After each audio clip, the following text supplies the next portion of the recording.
وَلْتَكُنْ مِنْكُمْ أُمَّةٌ يَدْعُونَ إِلَى الْخَيْرِ وَيَأْمُرُونَ بِالْمَعْرُوفِ وَيَنْهَوْنَ عَنِ الْمُنْكَرِ وَأُولَئِكَ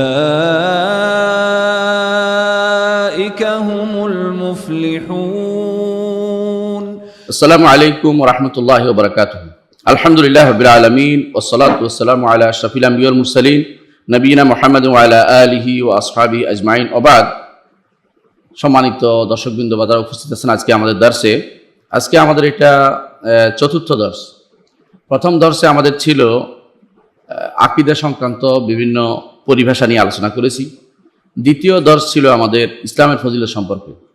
আর তৃতীয় দর্শে আমরা শুরু করেছিলাম আহলুস সুন্নাত জামাত কারা, তার বৈশিষ্ট্য কি, কেন আহলুস সুন্নাত জামাত নামটা হলো, এটা নিয়ে আলোচনা করেছি।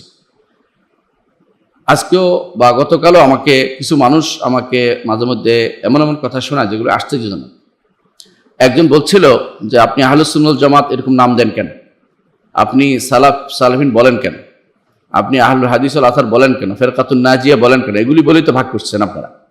উম্মতে মুসলিমা আল্লাহ নাম দিয়েছে মুসলিম, রসুল নাম দিয়েছে মোমেন, আল্লাহ নাম দিয়েছে মোমেন, রসুল নাম দিয়েছে মোমেন, আপনি আরেক নাম কেন দেন?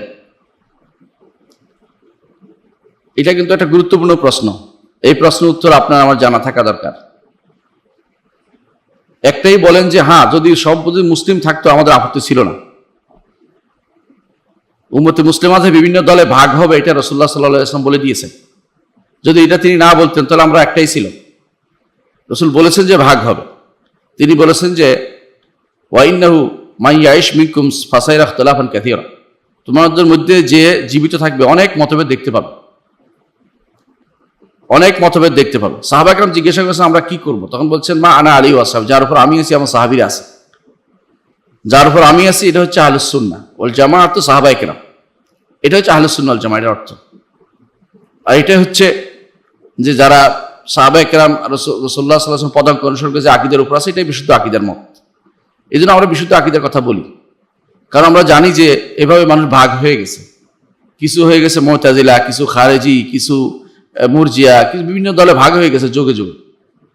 শিয়া, জাইদি, কত দল যে ভাগ হয়েছে তার হিসাব নাই। রাসূলুল্লাহ সাল্লাল্লাহু আলাইহি ওয়াসাল্লাম বলে দিয়েছেন এটাও, ইফতারাকাতিল ইয়াহুদ ওয়ান নাসারা আলা সিনতাইন ওয়া সাবিনা ফিরকা, ইহুদ নাসারা 72 ভাগে বিভক্ত হয়েছে। সাতাফতারাকা উম্মতি আলা সালাসিন ওয়া সাবিনা ফিরকা, আমার উম্মত 73 ভাগে বিভক্ত হবে। যেহেতু বিভক্ত হবেই বলেছে, সেহেতু একটা মানদণ্ড লাগবে যার ভিত্তিতে আমরা ফিরে আসবো জায়গা মতো। এখন যদি সবাইকে আমরা ইমানদার বলি তাহলে কাদিয়ানিকে ইমানদার বলতে হয়, বাহাইকে ইমানদার বলতে হয়, বহরাকে ইমানদার বলতে হয়। যারা ইমান থেকে বেরিয়ে গেছে তথাকথিত যারা নাম যে নুসাইরি, ওদেরকে ইমানদার বলতে হয়, দুরুজদের ইমানদার বলতে হয়। আবার তাদের মধ্যে যদি সবাইকে আমরা সত্য বলি তাহলে শিয়াদেরকেও সত্য বলে বিশ্বাস করতে হয়। তাহলে এই মানুষের মধ্যে সত্য বলে আর সত্য অসত্য কোনো কিছু থাকে না, আকীদার কোনো মূলনীতি থাকে না, আকীদা বলতে কোনো কিছু থাকে না। যে যা ইচ্ছে বলবে সবই তাকে মেনে নিতে হচ্ছে। বলে তো আমরা তো ইমানদার দাবি করি। ইমানদার দাবি করলে দাবি করার জিনিস না, এটা হচ্ছে বাস্তবে মিলের জিনিস। যে মিল হবে, যে আল্লাহ তার রসুলের সাথে আল্লাহ তার রসুলের বাণীর সাথে মিল হবে, রসুলের জীবনের সাথে মিল করবে, সাহাবায়ে কেরাম যে পথে ছিল সে পথের সাথে মিল হবে, তখনই তারা হবে সত্যিকার ইমানদার, সত্যিকার মোমেন, সত্যিকার মুসলিম বিবেচিত হবে তখনই। এখন তাদেরকে চিনার জন্যই চিহ্ন লাগে। এই চিহ্ন লাগে যে কেউ দাবি করতে পারে আহলুস সুন্নাহ ওয়াল জামাত।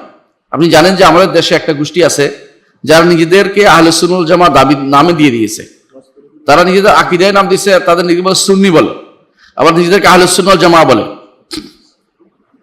কিন্তু তাদের আকীদা হচ্ছে সম্পূর্ণ সুন্নাহ বিরোধী, আকীদা বিরোধী। তারা শিরিক করে যাচ্ছে। এবং আপনাদের সিলেটেও একটা গোষ্ঠী আছে যারা নিজেদেরকে সহিহ আকীদা ধারক বাহক বলেও থাকে অনেকেই। দেখুন তাদেরকে আকীদা মিল হয় না। তাহলে আমাদেরকে ফিরে আসতে হবে একটা জায়গায়, সেটা হচ্ছে মা আনা আলাইহি ওয়া সাহাবী, যার উপর রাসূলুল্লাহ সাল্লাল্লাহু আলাইহি ওয়াসাল্লাম ছিলেন, তার সাহাবীরা ছিলেন, সেটা হচ্ছে আহলুস সুন্নাহ ওয়াল জামাআহ। আহলুস সুন্নাহ অর্থাৎ রাসূলের অনুসারী, ওয়াল জামাআহ অর্থাৎ সাহাবার অনুসারী। এই দুইটার মিলে হচ্ছে আহলুস সুন্নাহ ওয়াল জামাআহ। আমরা গত পর্বে এই আহলুস সুন্নাহ ওয়াল জামাআতের কিছু বৈশিষ্ট্য আমরা আলোচনা করেছি। এই বৈশিষ্ট্যগুলো আজকে আমরা আলোচনা করব এখন আবার, যাতে করে ভুলে না যাই। আগেরটা একটা ধারাবাহিকতা টেনে আমরা একটু সামনের দিকে এগিয়ে যাব। প্রথমে আমরা সপ্তাহে বলেছিলাম যে মুসলিমদের মধ্যে শ্রেষ্ঠ তারা তারা যারা হচ্ছে আহলুস সুন্নাহ ওয়াল জামাত, সাহাবায়ে কেরাম অনুসরণ করেন, রাসূল অনুসরণ করেন, তারা কারা?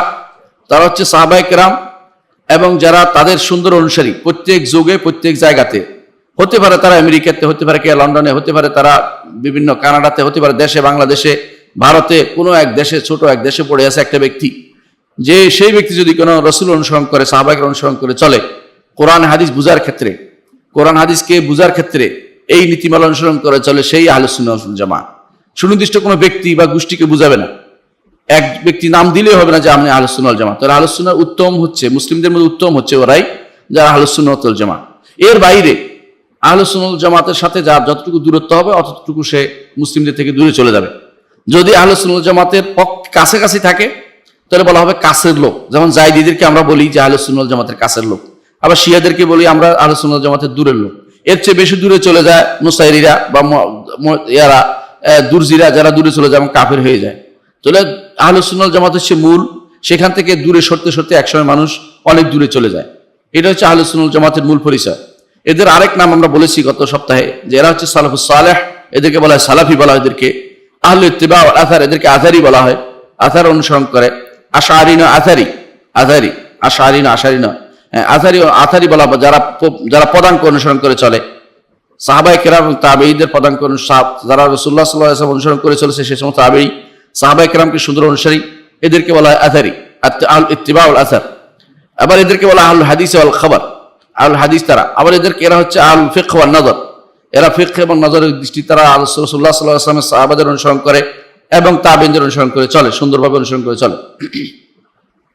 এদের আরেক নাম হচ্ছে ফিরকাতুন নাজিয়া বা নাজাত প্রাপ্ত দল। এদের আরেক নাম হচ্ছে তয়ফাতুল মনসুরা, সাহায্যপ্রাপ্ত দল।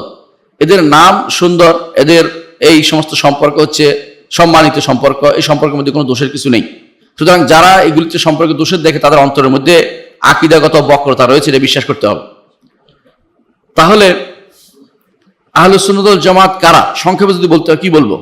আমরা গত দর্শে বলেছিলাম, সংক্ষেপে বলতে হলে সেটাই বলবো, কুল্লু মান রাদিয়া বিল্লাহি রাব্বান, আল্লাহ তাআলাকে রব হিসেবে মানে, অবিল ইসলামী দীনান, ইসলামকে দিন হিসেবে মানে, মুহাম্মদ সাল্লাল্লাহু আলাইহি ওয়াসাল্লাম নবিয়ান এবং রাসূলা, মুহাম্মদ সাল্লাল্লাহু আলাইহি ওয়াসাল্লামকে নবী এবং রাসূল হিসেবে মানে। এই তিনটা জিনিস তার মধ্যে আছে। এই তিনটা জিনিস থাকার পরে মুলতাজিমান বিল ইসলামি জুমলাতান, ইসলামকে মৌলিকভাবে মেনে চলে, কোনো রকমের বাড়াবাড়ি ছাড়াছাড়িতে যায় না, মৌলিক মেনে নিয়েছে ইসলামের সমস্ত আহকাম বিধিবিধান। আমলে তার কম হতে পারে, কিন্তু সে মেনে নিয়েছে, ইসলামের প্রত্যেকটি বিধানকে সে মেনে নিয়েছে। এবং ইসলামের শরীয়তের কাছে, ইসলামী শরীয়তের কাছে, শরীয়ত যে শরীয়ত আল্লাহ তাদেরকে দিয়েছেন, তুম্মা জাআলনাকা আলা শারিয়াতি মিনাল আমরি, শরীয়তের কাছে বিচার ফয়সালার জন্য তারা দ্বারস্থ হয়, অন্য কারোর দিকে যায় না, এবং আনুগত্য করে এবং নিজেদেরকে সম্পূর্ণ তাদের আল্লাহর বিনয়ে শরীয়তের কাছে নিজেদেরকে মাথা ঝুঁকিয়ে দেয় এবং অন্য যাবতীয় বেদাতি যে সমস্ত মত আছে সেগুলো থেকে দূরে সরে আসে। এরাই হচ্ছে আহলুস সুন্নাহ ওয়াল জামাত। যারা আহলুস সুন্নাহ ওয়াল জামাত, আবার বলছি কারা? আহলুস সুন্নাহ ওয়াল জামাত হচ্ছে ওই ব্যক্তি যে আল্লাহকে রব মানে, ইলাহ মানে, আল্লাহর নাম গুণ স্বীকৃতি দেয় এবং ইসলামকে দিন হিসাবে মেনে নেয়, ইসলামকে নিজের জীবন বিধান মেনে নিয়েছে, নিজের প্রত্যেকটি কাজের জন্য ইসলামের কাছে ফিরে আসে, অন্য কোনো দিকে যায় না জীবনের প্রত্যেকটি ক্ষেত্রে। মুহাম্মদ সাল্লাল্লাহু আলাইহি ওয়াসাল্লামকে নবী হিসেবে মেনে নিয়েছে, রাসূল হিসেবে মেনে নিয়েছে। এই তিনটি, তারপরে ইসলামকে মৌলিকভাবে ইসলামের প্রত্যেকটি বিধানকে মেনে নেয় জুমলাতান। সেখানে তাফসীলান হয়তো ভুল হতে পারে, তার না যারা নাও থাকতে পারে, কিন্তু মৌলিক জিনিস সব মেনে নেয়, ইসলামকে জীবনের বিধান হিসেবে মেনে নিয়েছে এবং ইসলামের শরীয়তের কাছে, ইসলামী শরীয়তের কাছে নিজে বিচার ফয়সালার জন্য যায়, নিজেকে আত্মসমর্পণ করে দিয়েছে নিজেকে এবং নিজেকে আনুগত্য করে, এবং প্রত্যেক বেদাতি কোনো কিছু শুনলে বেদাত থেকে ফিরে আসে। এই ব্যক্তি হচ্ছে আহলুস সুন্নাহ ওয়াল জামাত। এটা হচ্ছে আহলুস সুন্নাহ ওয়াল জামাতের পরিচয়। এটা আমরা গত পর্বে বিস্তারিত আলোচনা করেছি। এর মাধ্যমে কি হয়? এর মাধ্যমে এটা যদি সংজ্ঞা দেয় আমরা বুঝতে পারবো যে উম্মতি মুসলিমাত এমন প্রত্যেকটি মানুষের আহলুস সুন্নাহ ওয়াল জামাতের অন্তর্ভুক্ত, যার বিরুদ্ধে কোনো আকীদা খারাপের কোনো প্রমাণ পাওয়া যায়নি। আপনি একজনের জন্য জিজ্ঞাসা করার প্রয়োজন নেই, যতক্ষণ পর্যন্ত বিপরীতটা প্রমাণিত না হবে, যতক্ষণ পর্যন্ত সুন্নাহর অনুসারী তাকে দেখা যাচ্ছে যে সুন্নাত পাইলেই নেয়, রসুলের হাদিস পাইলেই নেয় এবং রসুলের আদর্শ পাইলে তার গ্রহণ করার ক্ষেত্রে কোনো দ্বিধা থাকে না, এমন প্রত্যেকটি ব্যক্তি আহলুস সুন্নাহ ওয়াল জামাতের অনুসারী। এবং তারা আলাদা কোনো বেদাতি কোনো ঝান্ডার অনুসারী হয়নি, বেদাতি কোনো ঝান্ডা অনুসরণ করে নাই, অর্থাৎ তারা কোনো ঝান্ডার পিছনে চলে না। বেদাতি ঝান্ডা কিরকম? বেদাতি ঝান্ডা হচ্ছে, ধরেন কেউ নাম দিল তাদেরকে আহলুল আদল ওয়াত তাওহীদ। মুতাজিলারা তার নিজেদের নাম দিয়েছিল আসহাবুল আদল ওয়াত তাওহীদ, আলাদা নাম দিয়ে ঝান্ডা তৈরি করছে। আশায়রা আলাদা ঝান্ডা তৈরি করছে। অনুরূপভাবে মাতুরিদি আলাদা ঝান্ডা নাম দিয়েছে, মাতুরিদি, আশারি এরকম। কিন্তু আহলুস সুন্নাহ ওয়াল জামাতের আলাদা কোনো নাম নেই। তারা নিজের আশারি বলে না, মাতুরিদি বলে না, শিয়া বলে না, খারিজি বলে না, রাফিজি বলে না, মুরজিয়া বলে না, কোনো নাম নেই তাদের। এরা হচ্ছে আহলুস সুন্নাহ ওয়াল জামাত, অর্থাৎ মৌলিকভাবে আর সুন্নাতের বিরোধিতা করেনি, কোনো আলাদা কোনো বেদাতি ঝান্ডার অধীন যায়নি, এবং অন্য কোনো যাদের মতামত গ্রহণযোগ্য না এমন কোন লোকদের ঝান্ডা সংখ্যা বাড়িয়ে দেয় নিজেরা গিয়ে, তারাই হচ্ছে আহলুস সুন্নাতি ওয়াল জামা। এই হিসাবে পৃথিবীর সমস্ত মুসলিম প্রথমে আহলুস সুন্নাত ওয়াল জামা। যখন তাদের মধ্যে আকীদা বিশ্বাস দেখা যাবে যে কেউ সুন্নাহর বিরোধিতা হয়েছে, সে আস্তে করে বের হয়ে গেছে। কেউ দেখা যাবে কোনো বেদাতি কোনো ঝান্ডার পিছনে গেছে, নিজের নাম ভিন্ন নাম দিয়েছে, সে বেদি নিচ্ছে, এটা থেকে বেরিয়ে যাবে। কেউ যখন দেখা যাবে যে তার অন্য কারো দলের ভিতরে যুক্ত হয়েছে, নাম না দিয়েও অন্য না ঢুকেও তাদের সমর্থন করে যাচ্ছে, সে আহলুস সুন্নাহ ওয়াল জামাত থেকে বেরিয়ে যাবে। তো মৌলিকভাবে সবাই আহলুস সুন্নাহ ওয়াল জামাত, কিন্তু এর থেকে বেরিয়ে যাবে যখন তার আচার আচরণ, কথাবার্তা, আকীদা বিশ্বাসে ভিন্নতা প্রমাণ হবে, তখন সেখান থেকে বেরিয়ে যাবে। তাদের এতক্ষণ আমি পরিচয় দিয়েছি আহলুস সুন্নাহ ওয়াল জামাত কারা। এখন আমি পরিচয় দিব আহলুস সুন্নাহ ওয়াল জামাতের বৈশিষ্ট্য কি। তাদের 1 নম্বর বৈশিষ্ট্য হচ্ছে সমস্ত ফেরকার মধ্যে তারা মধ্যম পন্থা অবলম্বন করে। এটা আমরা গত পর্বে দেখিয়েছি। কিরকম? জাবরিয়ারা বলে যে আল্লাহ তাআলা তিনিই সবকিছু করেন, আমরা কিছুই করি না, আমরা বাধ্য, আমরা বাতাসে পাতা নড়ের মতো, আমরা জল পড়ে পাতা নড়ে এরকম অবস্থা, আমাদের কোনো কিছুই করার নেই, যেমনি নাচাও তেমনি নাচি, আমাদের কিছু করার নেই, এরকম জাবরিয়ারা বলে। আবার কাদেরিয়ারা বলে আল্লাহ কিছুই করেন, সব আমরাই করি। আহলুস সুন্নাহ ওয়াল জামাত ঠিক মাঝখানে। তারা বলে যে না, আল্লাহ তাআলা তিনিও, তারও ইচ্ছা আছে, আমাদেরও ইচ্ছা আছে, তবে আমাদের ইচ্ছা তার ইচ্ছার অধীন। আমরা ইচ্ছা করার অধীনতা ক্ষমতা আল্লাহ তাআলা দিয়েছেন। আমরা যে এই ক্ষমতা অনুসারে আমরা আল্লাহ তাআলার আদেশ পালন করি, আল্লাহ তাআলার নিষেধ থেকে আমরা ফিরে আসি, এটা আমরা আল্লাহ তাআলা ক্ষমতা দিয়েছেন এবং সেই ক্ষমতা অনুসারে চলি। এইভাবে আমরা মধ্যম পন্থা অবলম্বন করেছি। অনুরূপভাবে ঈমানের ক্ষেত্রে আমরা মধ্যম পন্থা অবলম্বন করেছি। একদল বলে যে কেউ যদি কোনো একটা কবিরা গুনাহ করে কাফের হয়ে যায়, মুতাজিলারা এবং খারিজিরা। আমরা বলি যে না, কবিরা গুনাহকারী, সে গুনাহগার, ঈমানদার, তাদেরকে আমরা বলি। আবার আরেক দল বলে যে যত গুনাহ করুক সে ঈমানদার থেকে যায়, এটা হলো মুরজিয়া। এর মাঝখানে আমরা আছি যে না, গুনাহ করলে সে গুনাহগার ঈমানদার, তবে সে পরিপূর্ণ ঈমানের অধিকারী নয়, তার ঈমানের মধ্যে কমতি রয়েছে, এটা আমরা বলি। তাহলে বোঝা গেল আমরা প্রত্যেকটি জায়গাতে এভাবে আমরা মধ্যপন্থা অবলম্বন করি। আহলুস সুন্নাহ ওয়াল জামাত এটাই নাম মধ্যপন্থা বলে। তো মধ্যপন্থা বলতে এটা নয় যে আমরা যারা কুফরি করছে, শিরিক করছে, তাদেরকে বলে যে মধ্যপন্থা হিসেবে তাদের কাফের বলবো না, এটা কিন্তু আহলুস সুন্নাহ ওয়াল জামাতের আকীদা নয়। অর্থাৎ যে মৌলিক আকীদার ভিতরে আহলুস সুন্নাহ ওয়াল জামাতের মূল আকীদাটা হচ্ছে, আকীদাটা পুরোটাই এমনিতেই মৌলিক মধ্যম আকীদা। এটাই ইসলামের আকীদা মূলত। আল্লাহ তাআলা কোরআনে কারীম বলেছেন, ওয়াকাযালিকা জাআলনাকুম উম্মাতান ওয়াসাতান লিতাকুনু শুহাদা আলান নাস। এই উম্মতটাকে আল্লাহ তাআলা ওয়াসাত উম্মত করেছে। এখানে বাড়াবাড়ি নেই, ছাড়াছাড়ি নেই। ইহুদিরা বাড়াবাড়ি করতো আর নাসারা ছাড়াছাড়ি করতো। উম্মতে মুসলিমা হচ্ছে মধ্যম উম্মাহ। ঠিক আকীদার ক্ষেত্রে উম্মতে মুসলিমা সব দিক থেকে মধ্যম পন্থায় আছে, এবং মধ্যম এদিক সেদিক হলে বুঝবেন যে এটা সহিহ আকীদার বাইরে চলে গেছে এবং আহলুস সুন্নাহ ওয়াল জামাতের মানহাজের বাইরে চলে গেছে।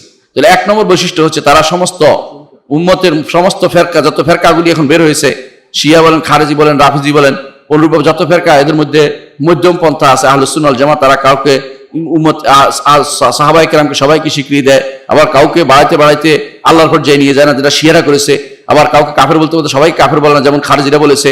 বরং আহলুস সুন্নাহ ওয়াল জামাত মনে করে যে সাহাবায়ে কেরাম রাদিয়াল্লাহু আলাইহিম আজমাইন তারা হচ্ছে উম্মতের জন্য শ্রেষ্ঠ মানুষ, এই উম্মতের শ্রেষ্ঠ মানুষ, তাদের জান্নাতের সুসংবাদ আল্লাহ তাআলা দিয়েছেন। তবে তারা গুনাহ হতে পারে, তাদের গুনাহ আল্লাহ তাআলা ক্ষমাও করে দেন। আল্লাহ তাআলা তাদের জান্নাতের সুসংবাদ দিয়েছেন, এটা আমরা বিশ্বাস করি। গুনাহ হতে পারে না, মাসুম বা কাউকে কাফের, কাউকে একেবারে নিরপরাধ বা সবাইকে কাফের, এই জাতীয় কোনো পন্থায় আহলুস সুন্নাহ ওয়াল জামাত কখনো যায় না। বরং তারা মধ্যপন্থা থাকে, যেটা কোরআন সুন্নাহ আসছে সেটা অনুসারে তারা বিশ্বাস করে থাকে। তাদের দ্বিতীয় বৈশিষ্ট্য হচ্ছে লা ইয়াখতাসু বিহিম মাকান, কোনো স্থানের সাথে তারা নির্ধারিত নয়। ধরেন তারা সব সৌদি আরব পাওয়া যাবে আর কোথাও পাওয়া যাবে না, এরকম না। তাদের একজন আমেরিকায় পাওয়া যাবে, একজন লন্ডনে পাওয়া যাবে, একজন মিশরে পাওয়া যাবে, একজন বাংলাদেশে পাওয়া যাবে, ভারতে পাওয়া যাবে একদল, কোনো সমস্যা নেই, সব জায়গায় তারা থাকতে পারে, কোনো এক জায়গার সাথে সীমাবদ্ধ থাকে না। ওয়ালা ইয়াখলু আনহুম জামান, এবং কোনো কালের সাথে সীমাবদ্ধ নয়, যে এক যুগে ছিল এখন আর নাই, এরকম না, সব সময় তাদের থাকবে। রাসূলুল্লাহ সাল্লাল্লাহু আলাইহি ওয়াসাল্লাম বলেছেন এই জন্য, লা তাযালু তায়ফাতুম মিন উম্মতি যাহিরিনা আলাল হাক্কি লা ইয়াদুররুহুম মান খাযালাহুম ওয়ালা মান নাওয়াহুম হাত্তা ইয়াতি ওয়াদুল্লাহ। এই উম্মতের মধ্যে একটি দল থাকবে কিয়ামত পর্যন্ত, যতক্ষণ পর্যন্ত আল্লাহর নির্দেশনা আসবে কিয়ামতের আগে, ততক্ষণ পর্যন্ত থাকবে। অর্থাৎ একদম যারা কাফের থাকবে তার আগে অবস্থা পর্যন্ত ইমানদারের মৃত্যু, সব আল্লাহর একটা বাতাস বের হয়েছে ইমানদারদের মৃত্যু দেওয়া পর্যন্ত এই প্রতি যুগেই আহলুস সুন্নাত ওয়াল জামাতের লোকেরা থাকবে এবং তারা হবে তাদের দলিল দিয়ে তারা সবসময় প্রাধান্য পাবে অন্যদের চেয়ে। অন্যরা হয়তো কখনো শক্তিতে প্রাধান্য পেতে পারে, কিন্তু দলিলের ক্ষেত্রে সবসময় আহলুস সুন্নাত ওয়াল জামাত প্রাধান্য পাবে। এটা হচ্ছে আহলুস সুন্নাত ওয়াল জামাতের দ্বিতীয় বৈশিষ্ট্য। আহলুস সুন্নাত ওয়াল জামাতের তৃতীয় বৈশিষ্ট্য হচ্ছে যে তারা সাহাবায়ে কেরাম এবং রাসূলুল্লাহ সাল্লাল্লাহু আলাইহি ওয়াসাল্লাম সাহাবায়ে কেরামের যে আকীদা ছিল এর থেকে এক চুল পরিমাণে দিক সেদিক করে না। কোথায় তারা পায়? তারা কোরআনে কারীম এবং রাসূলুল্লাহ সাল্লাল্লাহু আলাইহি ওয়াসাল্লাম হাদিসকে তারা সবকিছুর উপরে স্থান দেয় এবং সাহাবায়ে কেরামের কোনো আথার অর্থাৎ কোনো পদাঙ্ক অনুসরণ করার মতো কোনো ভাষ্য পেলে সেটাকে তারা সবচেয়ে বেশি প্রাধান্য দেয়। এটা তাদের তৃতীয় বৈশিষ্ট্য যে তারা সাহাবায়ে কেরাম রাসূলুল্লাহ সাল্লাল্লাহু আলাইহি ওয়াসাল্লাম সাহাবায়ে কেরামের আদর্শের বাইরে একটু বলে না, নিজেরা বেশি বোঝার চিন্তা করে না। পরবর্তী প্রত্যেকটি যারাই পথভ্রষ্ট হয়েছে প্রত্যেকেই যখনই সাহাবায়ে কেরামের বুঝার চেয়ে নিজের বুঝকে প্রাধান্য বেশি দিয়েছে, যখনই কোরআন এবং হাদিসের বুঝের চেয়ে নিজের বুঝকে প্রাধান্য দিয়েছে তখনও তারা পথভ্রষ্ট হয়েছে। সুতরাং তাদের তৃতীয় বৈশিষ্ট্য হচ্ছে যে নবী সাল্লাল্লাহু আলাইহি ওয়াসাল্লাম সাহাবায়ে কেরামের যে আকীদা সে আকীদার বাইরে তারা কখনো যায় না। তাদের চতুর্থ বৈশিষ্ট্য হচ্ছে তারা কোরআনে কারীমকে যথাযথ মূল্যায়ন করে, গুরুত্ব দেয়। কোরআনে কারীম পড়ে, কোরআনে কারীম গবেষণা করে, কোরআনে কারীম গবেষণার ক্ষেত্রে তারা যে সাহাবায়ে কেরামের নীতি অনুসরণ করে, তাবেঈনদের নীতি অনুসরণ করে চলে এবং বিশুদ্ধ নীতি অবলম্বন করে, নিজেরা বানিয়ে নেয় না নিজেরা কোনো কিছু। তাদের এই চতুর্থ বৈশিষ্ট্য আরেকটি অংশ হচ্ছে যে তারা রাসূলুল্লাহ সাল্লাল্লাহু আলাইহি ওয়াসাল্লামের সুন্নতকে যথাযথ মূল্যায়ন করে, সুন্নতের অনুসরণ করে চলে, সুন্নত অনুসারে তারা জীবনকে গঠন করে। সুতরাং তারা কোরআনকে যেমন মূল্যায়ন করে রাসূলের হাদিসকে তেমনি মূল্যায়ন করে, একটাকে মানতে গিয়ে একটার সাথে একটা বিরোধ লাগিয়ে দেয় না। তারা কখনো বলে না যে কোরআন মানতে গেলে হাদিস মানা যায় না, হাদিস মানতে গেলে কোরআন মানা যায় না। এটা হচ্ছে পথভ্রষ্টদের কাজ, কোরআনিফের কাদের কাজ। এটা হচ্ছে তথাকথিত যারা বিভ্রান্ত পথ, প্রত্যেকটি গোষ্ঠী দেখবেন যে হাদিস মানছে না। বিভ্রান্ত মানুষগুলোকে আপনি সবসময় দেখবেন যে হাদিসের সাথে তাদের বিরোধ রয়ে গেছে। যারা হাদিস মানে তারা কখনো বিভ্রান্ত হতে পারে না, কিন্তু তারা বেশিরভাগই হাদিস মানবে না। হাদিস মানলেও তাদের মন মতো ব্যাখ্যা করবে, যা তাদের মনে চায় সেটা মানবে, যা তাদের মনে চায় না সেটা মানে না। হাদিস সহিহ হলো সেটা মানে না।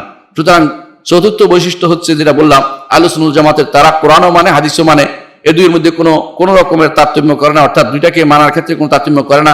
যদিও তারা মনে করে কোরআন দ্বারাই সাব্যস্ত হয়েছে হাদিস যে মানতে হবে, হাদিসের হুজ্জিয়ত, হাদিসের প্রামাণিকতা কোরআন দ্বারা সাব্যস্ত হয়েছে, কোরআন এই জন্য প্রথমে মনে করে, তারপরে হাদিস মনে করে। একটার সাথে বিরোধ তারা দেখে না। ইমাম শাফিঈ রাহমাতুল্লাহ এর জন্য বলেছেন যে কোনো মানুষ দেখাতে পারবে না একটা সহিহ হাদিসের সাথে কোরআনের কোনো আয়াতের বিরোধ দেখাতে পারবে না, কোনোদিন দেখাতে পারেও নাই। কারণ দুটেই সহিহ হাদিসের সাথে বিরোধ হতে পারে না। যদি মিথ্যা হলে ভিন্ন কথা, সহিহ হাদিসের বিরোধ হতে পারে না, কারণ দুটাই ওহী, দুইটাই রাসূলুল্লাহ সাল্লাল্লাহু আলাইহি ওয়াসাল্লামের কাছ থেকে এসেছে এবং রাসূলুল্লাহ সাল্লাল্লাহু আলাইহি ওয়াসাল্লাম এমন কোনো কথা বলেননি যা কখনো একটা বিরোধ হবে। এবং এই আল্লাহ তাআলা কোরআনে কারীমের জন্য বলে দিয়েছেন ওয়ালাউ কানা মিন ইনদি গায়রিল্লাহি লাওয়াজিদু ফীহি ইখতিলাফান কাসীরা, যদি আল্লাহ ছাড়া অন্য কারো থেকে আসতো তবে সেখানে তারা অনেক মতবিরোধ পেত। তাদের আরেকটি বৈশিষ্ট্য হচ্ছে, পঞ্চম বৈশিষ্ট্য হচ্ছে ওয়াহুম আহলুল ইজতিমা আল ইত্তিবা, যে তারা অনুসরণের ক্ষেত্রে সব একমত হয়। অনুসরণের ক্ষেত্রে কি জন্য? অর্থাৎ সাহাবায়ে কেরাম কোরআনের অনুসরণ, হাদিসের অনুসরণ, সাহাবায়ে কেরাম অনুসরণের ক্ষেত্রে তারা একমত থাকে। তারা এখানে ভাগ হয় না যে সবাই আমরা অনুসরণ করবো, একইয়াতে চলে, নীতির উপর চলে যে আমরা অনুসরণ করে চলবো, এই নীতি তারা কখনো দ্বিমত পোষণ করে না। তারা এটা হলো পঞ্চম বৈশিষ্ট্য তাদের। হ্যাঁ, তারা কি করে? বেদাতি মত পার্থক্য করার যে সমস্ত নীতি আছে সেগুলি তারা সবসময় পরিত্যাগ করে চলে। যেগুলি কেউ নতুন কোনো পদ্ধতি নিয়ে আসবে সেগুলি থেকে দূরে সরে যায়, নতুন কোনো কিছু পদ্ধতি তারা গ্রহণ করে না। কি জন্য গ্রহণ করে? এই জন্য রাসূলুল্লাহ সাল্লাল্লাহু আলাইহি ওয়াসাল্লাম তাদেরকে আগে সাবধান করে গেছেন। রাসূল বলেছেন ইয়াকুম ওয়া মুহদাসাতিল উমুর, সাবধান তোমরা নতুন করে কোনো কিছু আবিষ্কৃত কোনো কিছু হলে সেটা তোমার থেকে দূরে থাকবে। ইয়াকুম ওয়া মুহদাসাতিল উমুর ফা ইন্না কুল্লা মুহদাসাতিন বিদআ ওয়া কুল্লা বিদআতিন দালালা ওয়া কুল্লা দালালাতিন ফিন্নার। তারা এই জন্য কখনো পার্থক্যকারী, উম্মতের মধ্যে পার্থক্যকারী, উম্মতের মধ্যে বেদাত সৃষ্টিকারী কোনো মত দেখলে সেটা থেকে তারা অনেক দূরে সরে আসে, সেটা থেকে তারা ঝাড়ে ফেলে দেয়, এটা গ্রহণ করে না। কিন্তু তারা ইত্তিবা অর্থাৎ কোরআনে কারীমের অনুসরণ, সাহাবায়ে কেরাম রাসূলের অনুসরণ, সাহাবাদের অনুসরণ, এই তিনটার ক্ষেত্রে তারা সবসময় ঐক্যবদ্ধ থাকে। এরা এই তিনটার ক্ষেত্রে কোনো মত পার্থক্য দেখায় না, পার্থক্য করে না। এরা হচ্ছে আহলুস সুন্নাহ ওয়াল জামাতের, এটা হচ্ছে আহলুস সুন্নাহ ওয়াল জামাতের পঞ্চম বৈশিষ্ট্য। আহলুস সুন্নাহ ওয়াল জামাতের ষষ্ঠ বৈশিষ্ট্য হচ্ছে ইউআলুনা বিল হাক্কি ওয়া ইউআদুনা বিল হাক্কি ওয়া বি ইয়াহকুমুন, হকের সাথে তাদের বন্ধুত্ব হয়। যেখানে হক পায় সেখানে সে ব্যক্তি যত দূরের মানুষই হোক, যত সাধারণ মানুষই হোক, সেখানে হক পাইলে সেটা তার বন্ধুত্ব হয়। আর যদি কোনো ইউআদুনা বিল হাক্কি, হকের ব্যাপারে তারা শত্রুতা করে, যে কেউ হক নাই, না হক কথা বলছে, সে যেই হোক, তার বাবা হোক, তার আত্মীয় হোক, তার থেকে তারা বিরোধিতা করে। কারণ কি, আল্লাহ তাআলা কোরআনে কারীম বলেছেন, লা তাজিদু কওমান ইউমিনুনা বিল্লাহি ওয়াল ইয়াউমিল আখির ইউআদুনা মান হাদ্দাল্লাহু ওয়া রাসূলুহু কানু আবাহুম আও আবনাহুম আও ইখওয়ানাহুম আও আশিরাতাহুম উলাইকা কাতাবা ফি কুলুবিহিল ঈমান ওয়া আইয়াদুহুম বিরুহিম মিনহু। এই জন্য যে এরা হকের সাথে তাদের বন্ধুত্ব হয়, যে ব্যক্তি যে কোথাও হক পাবে সেখানে তারা বন্ধুত্ব হয়। দূর দূরান্তের মানুষ একে অপরকে ভালোবাসে, কেন? এই হক সহি আকীদার কারণে, সহি বিশ্বাসের কারণে, আল্লাহ সাহাবায়ে কেরামকে অনুসরণ করার কারণে, রাসূল অনুসরণ করার কারণে, কোরআন অনুসরণ করার কারণে, সুন্নাহ অনুসরণ করার কারণে, এবং এইগুলোর উপর তারা সবসময় এইটার উপরে তাদের বন্ধুত্ব প্রতিষ্ঠিত হয়। আর যখন হকের সাথে তাদের দ্বিমত হয়, কারো হক মানে না, তখন তাদের শত্রুতা আরম্ভ হয়ে যায়। এখানে তারা কোন রকম ছাড় দেয় না, এবং তারা হকের কাছেই তারা ফয়সালা করে যে হক কোনটা, এটা নেব, হকটা কোনটা বলুন, দলিল ভিত্তিক হকটা আমাদেরকে বলুন। এটা হচ্ছে আহলে সুন্নাত ওয়াল জামাতের ষষ্ঠ বৈশিষ্ট্য, যে তারা হকের উপর চলে, হক অনুসারে শত্রুতা করে, এবং হকের উপর তাদের বিচার ফয়সালা চলে। আহলে সুন্নাত ওয়াল জামাতের সপ্তম বৈশিষ্ট্য হচ্ছে যে তাদের চলাফেরা সবসময় উত্তম পদ্ধতি চলে, অর্থাৎ তাদের সিয়ার, তাদের জীবন যাপন প্রণালী সুন্দর হবে সবসময়। লা তানফুকু সিয়ারুম হাসানা, তাদের ভালো কাজ থেকে তাদের সিরত কখনো দূরে সরে যায় না, অর্থাৎ যত ভালো কাজ সেগুলো তারা সবসময় তাদের নিজেদের জীবনে তারা বাস্তবায়িত করে। যেমন তাদের আকীদা শুদ্ধ, যেমন তাদের শরীয়ত বিশুদ্ধ, তেমনি শরীয়ত তাদের সোজা সহজ শরীয়ত, কিন্তু তেমনি তাদের জীবন যাপন প্রণালীও সুন্দর হয়। তারা এর বাইরে চলে না, জীবন যাপনীতে তারা অন্য কোনো পদ্ধতি অবলম্বন করে না, নিজেরা কোনো ভিন্ন পদ্ধতি নেয় না, কোনো কাফের বা ইহুদি নাসারা অথবা এই জাতীয় অমুসলিমদের অথবা বেদাতীদের কোনো পদ্ধতি তাদের জীবনে তারা বাস্তবায়ন করে না। তারা আকীদা যেমন শুদ্ধ গ্রহণ করে, যেমন শরীয়তকে শুদ্ধ গ্রহণ করে, তাদের জীবন চরিত্র তাদের সুন্দর হয়ে থাকে। এটা সপ্তম তাদের বৈশিষ্ট্য। তাদের অষ্টম বৈশিষ্ট্য হচ্ছে আখলাকুহুম রাব্বানিয়া, তাদের চরিত্র হচ্ছে আল্লাহর পক্ষ থেকে নিয়ম যেটা দেওয়া হয়েছে সেই নিয়ম পদ্ধতি তারা সেই চরিত্র তাদের গঠন করে।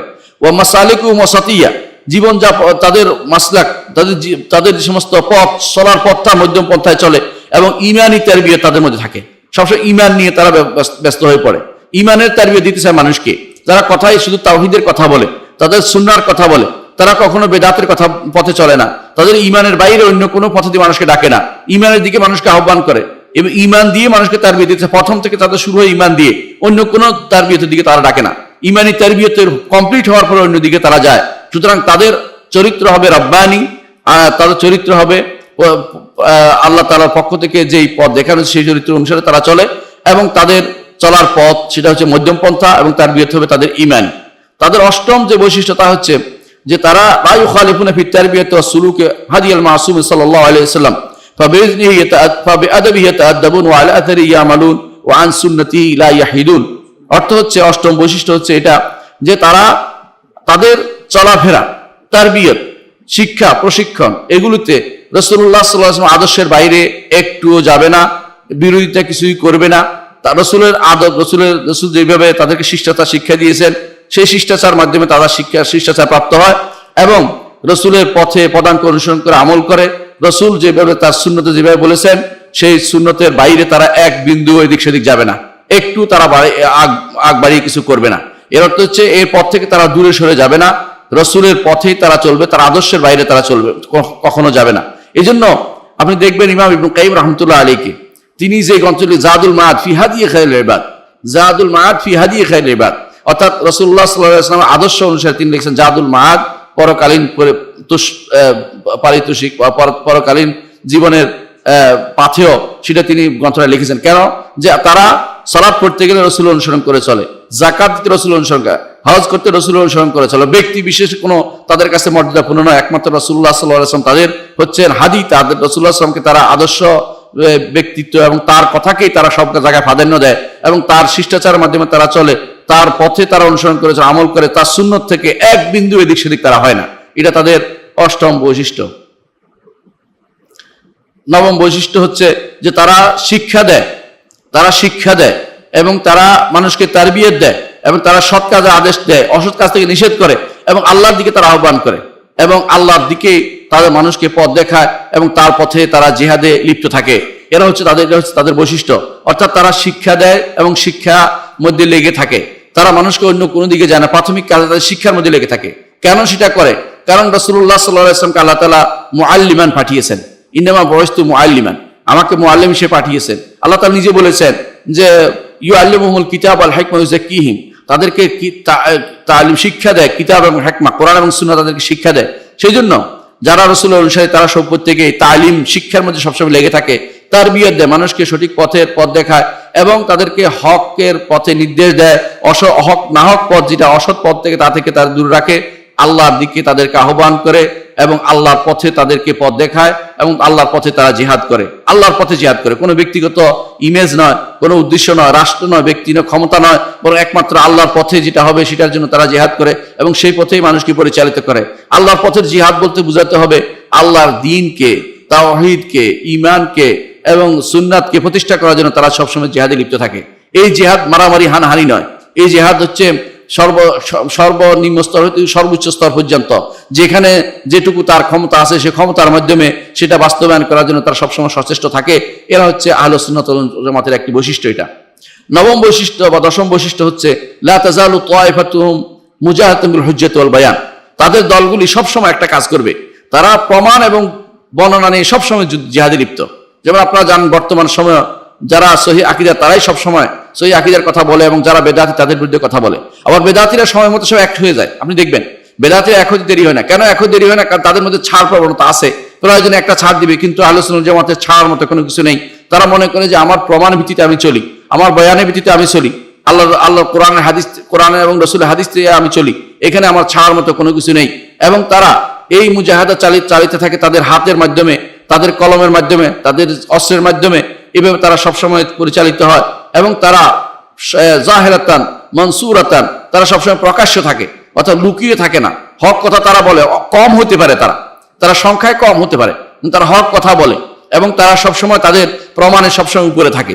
অন্যরা যেখানে তাদের প্রশাসনে কখনো কেউ আশ্রয় নেয়, কখনো কেউ দলের আশ্রয় নেয়, কখনো দেখবেন যে তারা অনেকটা গোষ্ঠীর আশ্রয় নেয়, কখনো দেখবেন যে তারা বেশি মানুষের বলে যে এত মানুষ আমাদের অনুসারে, এটা তারা আশ্রয় নেয়, কিন্তু এরা সংখ্যায় কম হতে পারে। কিন্তু তাদের বড় জিনিস হচ্ছে তাদের প্রমাণ সবসময় প্রতিষ্ঠিত থাকে, প্রমাণ সবসময় শুদ্ধ থাকে। এরা ভুল পথে এগিয়ে যায় না এবং ভুল পথে তাদেরকে প্রমাণের মাধ্যমে বা অন্য কিছু তারা এগিয়ে যায় না, সবসময় তারা দলিল প্রমাণ দিয়ে কথা বলে। এটা হচ্ছে তাদের বড় একটি বৈশিষ্ট্য। এবং তারা প্রয়োজনে তাদের হাতের মাধ্যমে সেটা শুদ্ধ করে, প্রয়োজনে তাদের অস্ত্র ব্যবহার করে যদি সেটা অনুমোদিত পদ্ধতিতে হয়। এবং কখনো তারা লা ইয়াদুরুহা মান খাযালাহা, কেউ তাদেরকে অপমান করলো এটা তাদের কিছু যায় আসে না, তাদেরকে যায় আসে না। কেউ তাদের গালি দিল, তাদেরকে কিছু একটা বললো, তাদেরকে পাগল বললো বা কিছু বললো বা তাদেরকে অনেক কত গালি দেয়, এই গালি তারা গায়ে মাখে না। এরা মনে করে যে আমার হক কথা বলতে হচ্ছে, এখানে কারো কিছু গায়ে মাখার কোনো সুযোগ নেই। কারণ তারা জানে তারা যার অনুসরণ করে মুহাম্মদ রাসূলুল্লাহ সাল্লাল্লাহু আলাইহি ওয়াসাল্লাম, তাকে পর্যন্ত মানুষ তখনকার দিনে মানুষ কেউ পাগল বলতো, কেউ কবি বলতো, কেউ জাদুকর বলতো, কেউ বা তাকে জিনে ধরেছে বলতো, কেউ বা তাকে বলতো বিভিন্ন রকমের কথা বলতো। কিন্তু তারা এই জন্য মনে করে যে রাসূলুল্লাহ সাল্লাল্লাহু আলাইহি ওয়াসাল্লাম তার দাওয়াত থেকে একটু পিছপা হন না, এই জন্য যেহেতু রাসূলুল্লাহ তার দাওয়াত থেকে পিছপা হন নাই, তার অনুসারী যারা আহলুস সুন্নাত ওয়াল জামাত, তারা বাইরে কি বললো, কে তাদের উপর আক্রমণ করলো, কে তাদের বিরুদ্ধে বললো, এই বিষয়ে তাদের কিছু যায় আসে না। তারা হক কথা সবসময় বলে থাকে। লা ইয়াদুরুহা মান খাযালাহা, কেউ তাদেরকে ছেড়ে চলে গেল এটাও কিছু যায় আসে না। কেউ অনুসরণ করলো, মানলো, কেউ চলে গেল, এটা তাদের কিছু যায় আসে না। তাদের অনুসারী কত বেশি, তার ফলোয়ার কত বেশি, এটা বাড়ানোর চিন্তা তাদের থাকে না। তাদের চিন্তা থাকে সবসময় হক কথা বলবে, যে হক নেবার মানুষ কমও হতে পারে। কারণ আল্লাহ তাআলা বলেছেন ওয়া কালিলুম মিন ইবাদিয়াশ শাকুর, আমার শুকরগুজার বান্দারা সব কমই হয়ে থাকে। সুতরাং বেশি মানুষ দেখিয়ে যারা আজ হকের পক্ষে স্লোগান দিচ্ছে, তারা বলে যে সিওয়াজুল আযম, বেশি মানুষকে অনুসরণ করতে আমরা বেশি মানুষ আছি, যেমন বলে আশায়রা মাতুরিদিয়ারা বলে থাকে, আশারিয়া ও মাতুরিদিয়ারা বলে থাকে যে আমরা বেশি মানুষ, আমরাই হকের ভাষা। এটা সত্য নয়, বরং কখনো কখনো হক থাকবে, বেশিরভাগ সময় দেখা গেছে হক থাকবে মুষ্টিমেয় কিছু মানুষের মধ্যে, যারা হকের কথা বলবে। এরা সবসময় এরাই প্রাধান্য পাবে ইলা কিয়ামতিসা, কিয়ামত পর্যন্ত। এরা সংখ্যায় কম হতে পারে, কিন্তু হকের কথাই তারা বলবে। কখনো তারা কারো রক্তচক্ষু, কারো ছেড়ে যাওয়া, কারো অপমানিত করাকে কখনো তারা গায়ে মাখে না। কারণ তারা হকের কথা বলবে, যেটা তারা হক বলে জেনে সেটা বলবে এবং প্রমাণ দিয়ে তারা প্রতিষ্ঠা করবে। সেই প্রমাণ দিবে তারা কোরআন থেকে, রাসূলের হাদিস থেকে এবং তারা সাহাবায়ে কেরামের জীবনী থেকে, আসার থেকে তারা সে দলিল দিয়ে সেটাকে প্রতিষ্ঠিত করে ছাড়ে। পরবর্তী বৈশিষ্ট্য হচ্ছে যে তাদের যারা পথে যারা অনুসরণ করে চলবে, এরকম অনুসরণকারীরা তাদের পূর্ববর্তীদের অনুসরণ করে চলে, সাহাবায়ে কেরাম অনুসরণ করে চলে, তারা তাবেঈনদের মধ্যে গ্রহণযোগ্য ব্যক্তিদের অনুসরণ করে চলে। এই জন্য দেখবেন আপনি তাদের মধ্যে দেখবেন সাহাবা একরামের সবাই অনুসরণ করছে, কোনো বিরোধিতা নাই তাদের মধ্যে। সাহাবা একরামের মত অনুসরণ নিতে তাদের কোনো এটা বলে না, সাহাবা একরামের কোনো বাজে মন্তব্য করে না। আর যারা পথভ্রষ্ট তারা দেখবেন যে কেউ আবু রাদিয়াল্লাহু আনহু সম্পর্কে খারাপ মন্তব্য করতেছে, কেউ আনাস ইবনে মালিক রাদিয়াল্লাহু আনহু খারাপ মন্তব্য করতেছে, কেউ দেখবেন যে মুআবিয়া রাদিয়াল্লাহু আনহু সম্পর্কে খারাপ মন্তব্য করতেছে। কিন্তু যারা সুন্নাহর অনুসারী তারা তাদের পূর্ববর্তী ব্যক্তিদেরকে যথাযথভাবে কদওয়া হিসেবে গ্রহণ করে, যে এরা আমাদের আদর্শ, এই পথে আমরা চলবো, এদের পথে আমরা চলবো, এদের মধ্যে কোনো ভাগ করে না। তারা ইমামদের ব্যাপারে মনে করে যে ইমামরা হচ্ছে আমাদের মধ্যে পথ নির্দেশকারী। আবু হানিফা, মালিক, শাফি, আহমদ, অনুরূপভাবে 6 জন ইমাম বুখারী, মুসলিম, আবু দাউদ, তিরমিজি, নাসাই, ইবনে মাজাহ, অনুরূপভাবে আরো যারা হাদিসের কিতাব লিখেছেন, এদেরকে তারা মনে করে যে এরা হচ্ছে আমাদের মতো লোকদের পথের আলো, আমরা এই পথে চলবো যে পথে এই লোকগুলি চলেছে। এর বাইরে আপনি দেখবেন অনেক মানুষকে যে তারা একজন বলে যে আমি আবু হানিফা রাহমাতুল্লাহ আলাইহিকে মানি, আমি শাফিঈকে মানতে পারি না। আরেকজন বলে যে আমি মালিককে মানি, আমি আহমদ ইবনে হাম্বলকে মানতে পারি না। অথবা কেউ এটা বলবো ওইটা বলবো, কারণ ভাগাভাগি তাদের মধ্যে সৃষ্টি হয়ে যায়। কিন্তু এই মানুষগুলো এরা সবাইকে কদওয়া মনে করে। তারা মনে করে যে সাহাবায়ে কেরাম আমাদের জন্য যেমন প্রত্যেকেই আমাদের জন্য অনুসরণযোগ্য ব্যক্তিত্ব, তেমনি ইমামরাও প্রত্যেকে আমাদের জন্য পথের আলো, এই পথ তাদের সে জ্বালানো আলো দিয়ে আমরা আলোকিত এই পথে চলবো, এটা তারা বিশ্বাস করে। এবং তারা বিশ্বাস করে যে এরা হুজ্জাতুল্লাহ আল খালক আজমাইন, সমস্ত মানুষের উপরে এই মানুষগুলো হচ্ছে প্রমাণ হিসেবে থাকবে যে এই মানুষগুলো সঠিক পথে চলে তারা সারা দুনিয়াতে ঈমান ও ইসলামকে প্রসার করেছে, এই পথে চললেই আমরা থাকতে পারবো সঠিক পথে, তারা বিশ্বাস করে। এই জন্য তারা এই পথের কাউকে এই পথ থেকে দূরে সরিয়ে দেয় না, বরং প্রত্যেককে তারা মনে করে যে আমাদের পথের জন্য পাথেয় হিসেবে তারা কাজ করে। এরা সুফিয়ান সাউরিকে মানে, এরা লাইস ইবনে সাদ আল মিসরিকে মানে, এরা যুগে যুগে যে সমস্ত হাদিসের ইমাম এবং তাফসীর ইমাম চলে গেছে এদের বিরুদ্ধে কথা বলে না, এবং কাউকে মানে কাউকে বিরোধিতা করে না, বরং হকের সাথে তাদেরকে মিলিয়ে দেয়। হক যদি তাদের সাথে থাকে এদেরকে বলে যে হকের পথে আছে, কারণ হকের ক্ষেত্রে এরা কাউকে আলাদা করে না। পরবর্তী যে বৈশিষ্ট্য তাদের আহলুস সুন্নাহ ওয়াল জামাত, তা হচ্ছে যে তারা মনে করে যে ফজিলতের ক্ষেত্রে শ্রেষ্ঠত্বের ক্ষেত্রে এদের মধ্যে তারতম্য আছে, একরকম না। তারতম্য আছে কিরকম, যে সাহাবায়ে কেরাম, তাবেঈন, এর মধ্যে অবশ্যই সাহাবায়ে কেরামের মধ্যে এক একজনের ফজিলত এক এক রকম। তারা বিশ্বাস করে এটা যেভাবে আসছে যে আবু বকর রাদিয়াল্লাহু আনহু ফজিলত সবার উপরে, তারপর ওমর, তারপর ওসমান, তারপর আলী, অথবা আলী বা ওসমান যেভাবে ভাগে আসছে সাহাবা পরবর্তী ইমামদের থেকে। অনুরূপভাবে যে তাদের মধ্যে আশারা মুবাশশারা যারা আগে জান্নাতে সুসংবাদ তারা প্রথমে, অথবা যারা বদরের যুদ্ধ তাদেরকে প্রথমে রাখে, এরপরে যারা মক্কা বিজয়ের আগে হুদায়বিয়ার সন্ধি যারা অংশগ্রহণ করেছে তাদেরকে তারা প্রথমে আরো এরপরে রাখে, এরপরে যারা মক্কা বিজয়ের আগে ইসলাম করে তাদেরকে আগে রাখে, এরপর মক্কা বিজয়ের পরে ইসলাম তাদেরকে রাখে। কিন্তু তারা প্রত্যেককে কদওয়া, অনুসরণযোগ্য ব্যক্তিত্ব। তবে তারা মনে করে এদের মধ্যে মর্যাদার পার্থক্য আছে। ঠিক অনুরূপভাবে তাবেঈনদের মর্যাদা, তাবেঈনদের অনেকের মর্যাদা তারা পরবর্তী থেকে বেশি, এটা তারা বিশ্বাস করে। এবং এরা এত ফজিলত সাব্যস্ত করার পরেও, সাহাবায়ে কেরামের ফজিলত সাব্যস্ত করা এবং তাবেঈদের ফজিলত সাব্যস্ত করার পরে তারা একটি মহান নীতি গ্রহণ করে, সেটা হচ্ছে এরা কেউই মাসুম নন, নিরপরাধ নন, এদের ভুল হতে পারে, একমাত্র ভুল হতে পারে না তিনি হচ্ছেন মুহাম্মদুর রাসূলুল্লাহ সাল্লাল্লাহু আলাইহি ওয়াসাল্লাম। এর মধ্যে একটা লাভ আছে, সেটা কি দেখুন। আজ যারাই ফেরকা বন্দী হয়ে গেছে প্রত্যেকেই তারা মনে করে, যারা যেমন শিয়ারা মনে করে যে তাদের নবীরা, তাদের ইমামদের সম্পর্কে বলে। এই খুমাইনি তার হুকুম আল ইসলামিয়ার মধ্যে বলতেছে যে ইন্না লি আইম্মাতিনা মানজিলাতান লা ইয়াবলুগু মালাকুন মুকাররাব ওয়ালা নাবিয়্যুন মুরসাল। আমাদের ইমামদের যে মর্যাদা সেখানে কোনো ফেরেশতা কোনোদিন পৌঁছতে পারবে না, এটা তো খুমাইনির কথা। সেখানে কোনো নবীও পৌঁছতে পারেনি, নাউজুবিল্লাহ। এবং তারা ইমাম তাদের কুলাইনি তার কাফির মধ্যে যেটা লিখছে আশ্চর্য, নবীরা মাসুম, নবীরা মাসুম। তারপর তারা বলছে আমাদের ইমামরা মাসুম, এবং তারা এটা বলতেছে আমাদের ইমামরা জানে ভবিষ্যতে কি হবে, আমাদের ইমামরা জানে, আমাদের ইমামরা ক্ষমতা এত বেশি, তারা যা ইচ্ছে তা করতে পারে। তারা এর মধ্যে আলাদা আলাদা শিরোনাম দিয়ে সেগুলি লিখেছে। বলেন শিরকির মধ্যে আর কি লাগে, ইমান হারা হইতে আর কি লাগে? তারা এদের ইমামদের বাড়াবাড়ি করতে করতে নবী রাসূলদের উপরে স্থান দিয়ে দিচ্ছে, অথবা নবী রাসূলদের পর্যায়ে নিয়ে গেছে। এটা হচ্ছে বাড়াবাড়ি। আবার দেখবেন যে কিছু মানুষ আছে, বিশেষ করে তারাই আবার সাহাবায়ে কেরামের ব্যাপারে এত খারাপ মর্যাদা, খারাপ তারা নির্ধারণ করছে। অনুরূপভাবে খারিজিরা, যেমন ওমানি যারা আছে খারিজি, এরাও দেখবেন যে আপনি সাহাবায়ে কেরামের ব্যাপারে খুব খারাপ মন্তব্য করে থাকে। এর অর্থ হচ্ছে দেখবেন এরা দুদিকেই তারা ভুল করেছে, একদিকে শিয়ারা, একদিকে খারিজিরা। কারণ তারা বাড়াবাড়ি কাউকে নিয়ে করেছে, কাউকে নিয়ে ছাড়াছাড়ি করেছে। ইমানদাররা, বিশেষ করে আহলুস সুন্নাহ ওয়াল জামাত কখনো এটা বলে না। তারা বলে যে শ্রেষ্ঠত্বের মধ্যে তাদের কারো তারতম্য হতে পারে, কিন্তু কেউ মাসুম নন, আবার কেউই একেবারে গুনাহগার হয়ে তারা এখন মানা যাবে না, এরকম না। একমাত্র নবী সাল্লাল্লাহু আলাইহি ওয়াসাল্লাম তিনি মাসুম, এর বাইরে আর কেউ মাসুম নন। যারা অনেকেই বলে থাকে, আমাদের দেশে অনেকেই দেখবেন আল আম্বিয়াউ মাসুমুন ওয়াস সাহাবাতু মাহফুজুন, নবীরা মাসুম আর সাহাবারা নিরাপদ। কে বলছেন? এই শব্দ কোত্থেকে আবিষ্কার করলেন আপনি? সাহাবারা নিরাপদ কেন? তাদের দ্বারা অনেক কিছু হয়েছে, কিন্তু আমরা ব্যক্তি সমালোচনা করি না, বরং আমরা বলবো এটা সাহাবায়ে কেরাম গুনাহ থেকে নিরাপদ, আমরা বলছি না, তবে আল্লাহ তাআলা তাদের ক্ষমা করে দিয়েছেন, এটা বলবো।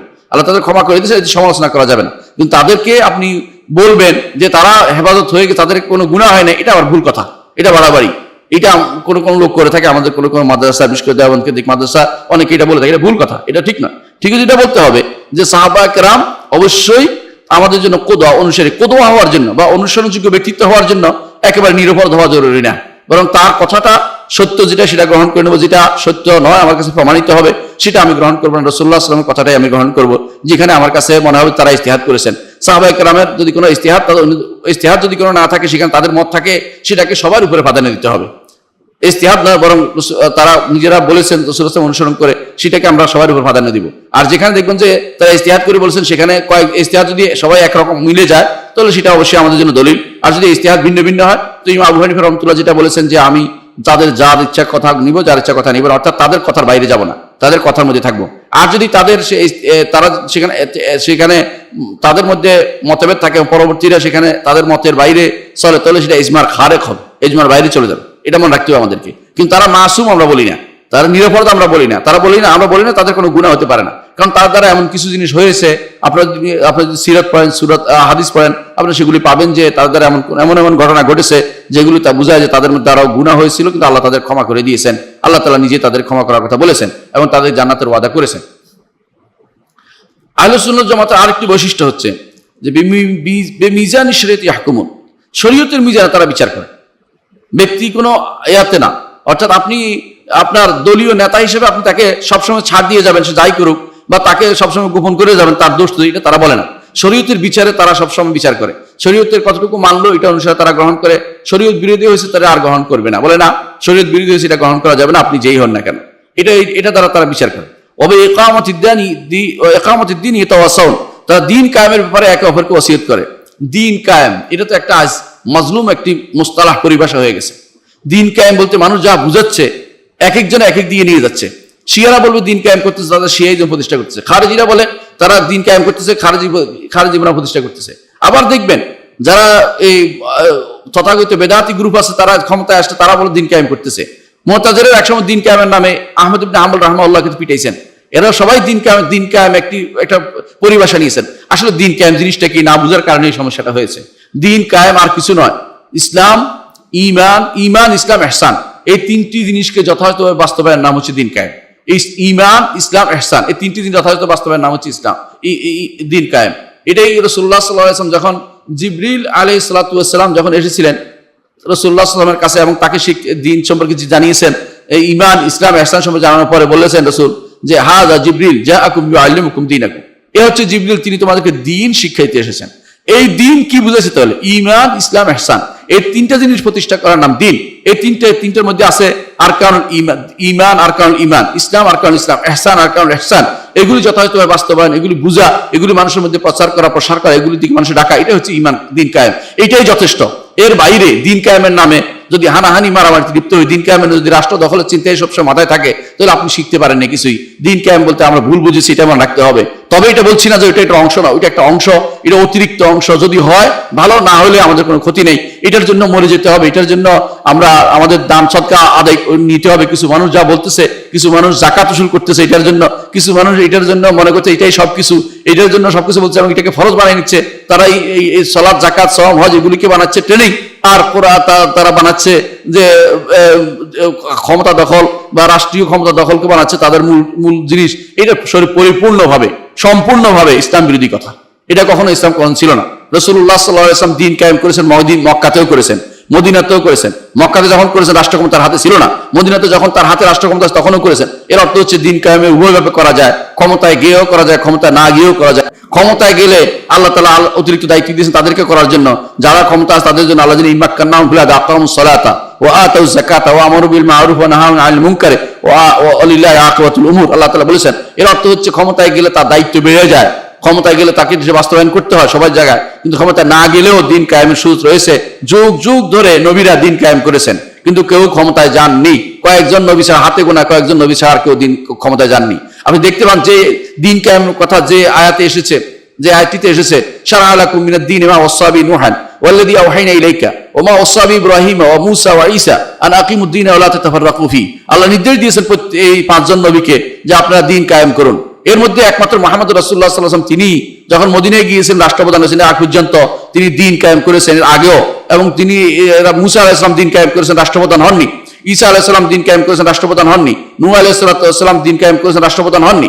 ইব্রাহিম আলাইহিস সালাম দিন কায়েম করেছেন, রাষ্ট্রপ্রধান হননি। হ্যাঁ, আমরা বলছি না দিন কায়েম করা রাষ্ট্রপ্রধান হওয়া লাগবে না, যদি কেউ হতে পারে তার উপর দায়িত্ব এসে যাবে তার অধীনস্থদের মধ্যে দিন কায়েম করা। এর আগ পর্যন্ত দিন কায়েমের সুযোগ রয়েছে, সেটা হচ্ছে তাওহীদ প্রতিষ্ঠা করা, ঈমান প্রতিষ্ঠা করা, তার কারণ ঈমান নিয়ে আলোচনা করা, আর কারণ ইসলাম নিয়ে আলোচনা করা, কারণ ইসলাম নিয়ে আলোচনা করা, ইসলামকে বাস্তব জীবনে যার যতটুকু সামর্থ্য আছে ততটুকু দাঁড়ানোই, এটার নাম হচ্ছে ঈমান, এর নাম হচ্ছে ইকামতুদ্দিন।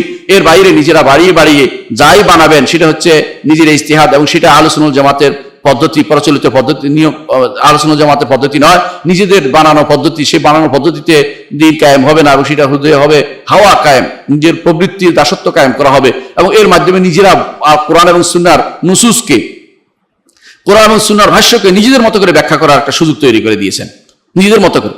আপনি দেখবেন কোরআন এবং সুন্নাহর মধ্যে বলা হয়েছে যে যার ঘায়ের মধ্যে বায়াত নেই সে জাহেলিয়াতে মৃত্যুবরণ করছে। কিছু মানুষ এটা মেনে নিয়ে মনে করেছে তার দলের নেতা বায়াত হইতে, তার দলের নেতার বায়াত না হইলে তাহলে তার বুঝি জাহেলিয়াতে মৃত্যু হবে। এই জাতীয় মিথ্যাচার এবং হারাম বুঝ কেউ বুঝে নাই এর আগে কোনোদিন, কারণ এটা বেহুদা কথা, এটা বোঝানো হয়নি। এখানে যেটা বোঝানো হয়েছে রাষ্ট্রপ্রধান বানানোর কথা বলা হয়েছে, কিন্তু এটা বলা হয় না নিজেরা আমির বানাইয়া নিজেরা একজন মামুর হবে, একজন অনুসরণ করে চলবে, তার কথা অনুসরণ, এটা কোনদিন বলা হয়নি। ইসলামে এর কোন নীতি নিয়ম কোনদিন ছিল না, প্রচলিত ছিল না। এই জন্য যারা এটা করেছে তারা পথভ্রষ্ট, খারেজি বলে বিবেচিত হয়েছে। দেখুন, আপনি জানেন যে ইসলামে ইমাম ছিল ওসমান ইবনে আফফান রাদিয়াল্লাহু আনহু, তার বিরুদ্ধে যে দাঁড়িয়েছে সে খারেজি। এর অর্থ হচ্ছে আরেকটা দল ভিতরে যদি কেউ পাকায় সে খারেজি কাজ করবে। ইসলামে এই জাতীয় কাজগুলো অনুমোদন করে না। হ্যাঁ, ইসলামে দাওয়াত থাকবে, দাওয়াতের পদ্ধতি অনুসারে থাকবে, দাওয়াতের কাজ থাকলে এটা হয় না। কিন্তু বেশিরভাগ দাওয়াতের নাম দিয়ে শুধুমাত্র এই পদ্ধতিটাই অবলম্বন করেছে। কেন তারা এটা বলছে? দাওয়াতের কাজ করো, ভালো কথা, দাওয়াতের জন্য একটা কমিটি করো, দাওয়াতের জন্য তুমি একটা গোষ্ঠী থাকবে, কোনো সমস্যা নেই, দাওয়াতের পথে এগিয়ে যাও, এবং কোথায় কোথায় ভুল হচ্ছে সেটা বলো, কোথায় কোথায় ভুল হচ্ছে রাষ্ট্রের বা তুমি সংশোধনের চেষ্টা করো সব জায়গাতে। কিন্তু তাই বলে তোমার কোরআন এবং হাদিসের নসকে নিজের মতো করে সাজিয়ে, নিজের মতো অনুবাদ করে, নিজের মতো ব্যাখ্যা করে এটাকে নিজের দলের ভিতরে নিয়ে আসার জন্য মানুষদেরকে মিথ্যাভাবে বলবে যে যার বয়াত নাই জাহান্নামে যাবে, সে যার বয়াত নাই সে ইসলাম থেকে বেরিয়ে যাচ্ছে, অথবা আমার বয়াত নাই যেগুলো মানতেছে না। তো দুনিয়াতে তাহলে বয়াত কার হবে? শত শত মানুষ এখন দলের লোক আছে, প্রত্যেকের বয়াত করতে হবে, একজন মানুষ কার অনুসরণ করে চলবে? এগুলি সবই হচ্ছে বিভ্রান্তি এবং পথভ্রষ্টতা। এটা ইসলাম কখনো অনুমোদন করে না। বরং ইসলামে আহলে সুন্নাত জামাত মনে করে যে ইকামতের দিন হবে তাওহীদের মাধ্যমে, তাওহীদের মাধ্যমে একামত দিন হবে ইসলামের উপর, একামত দিন হবে ইহসানের উপর।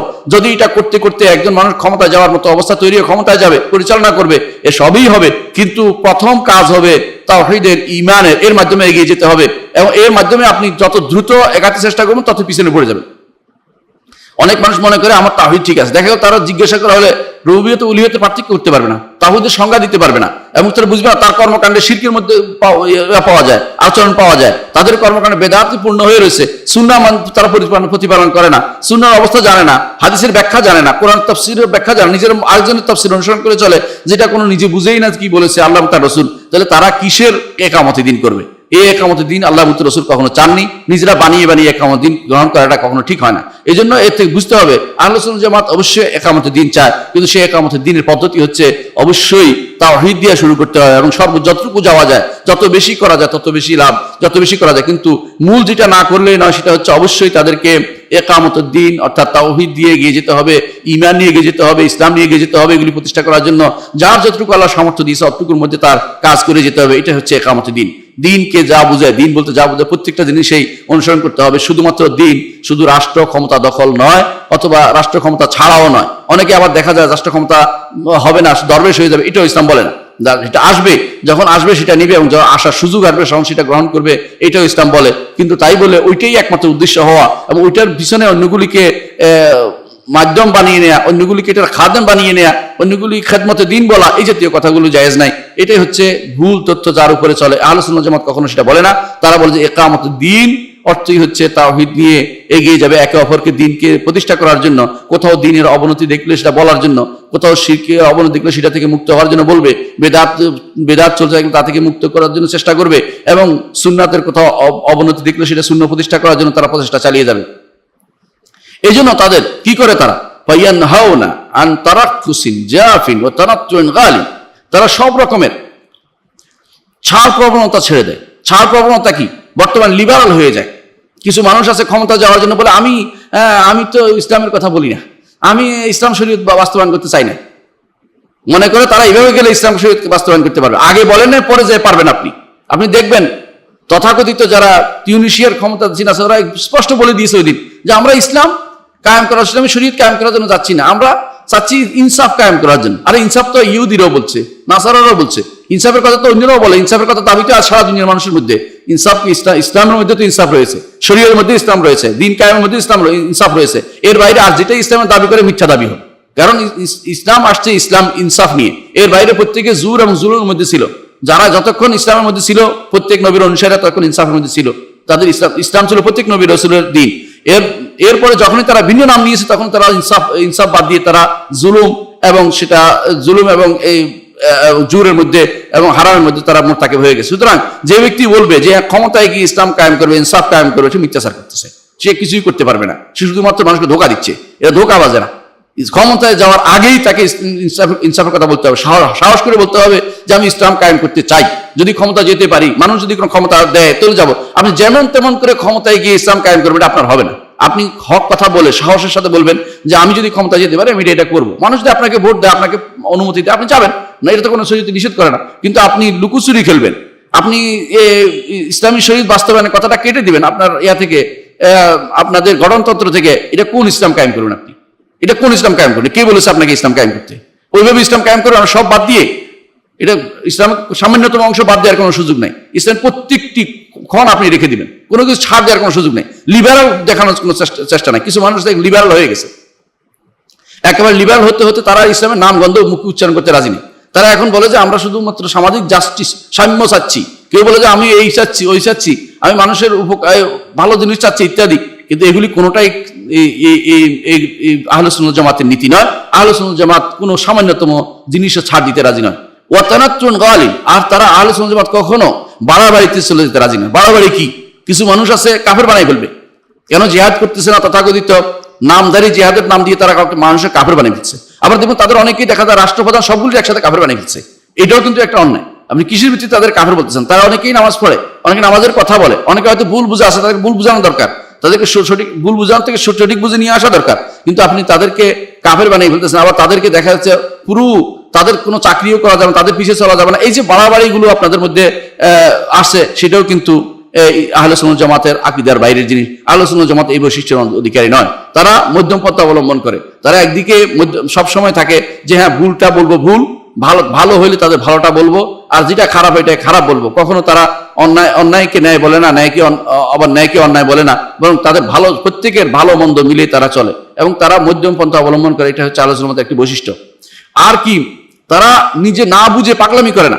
কিছু মানুষ দেখবেন আহলে সুন্নাত জামাতে কখনো না বুঝে কোনো কাজ করবে না। কিন্তু কিছু মানুষ দেখবেন হঠাৎ করে কোথাও আক্রমণ করছে, কোথাও বোমা ফাটাইছে, কোথাও কারো আগুন লাগাই দিছে, কোথাও দেখবেন যে কিছু মানুষকে হঠাৎ করে দেখবেন যে কালো পোশাক পরে বিরাট খুতবা দিয়ে নাম দিয়ে একবারে পুরো রাষ্ট্র প্রতিষ্ঠা করে দেখা গেল 5 দিনে তার রাষ্ট্র পুরো শেষ, কিছুই নেই।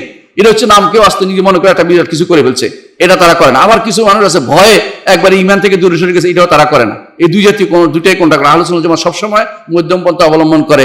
তারা ছাড়াছাড়িতে নাই, বাড়াবাড়িতে নাই, পাগলামিতে নাই এবং কোনো অপারগতায় নাই। তারা বরং মধ্যম পন্থা অবলম্বন করে। সবসময় তাদের মধ্যে আপনি সবসময় দেখবেন যে তারা ভারসাম্যপূর্ণ জীবন ব্যবস্থায় বিশ্বাসী। ভারসাম্যপূর্ণ যেটা ইসলাম যে ভারসাম্যপূর্ণ, সেটাকে তারা সবসময় প্রাধান্য দিয়ে থাকে।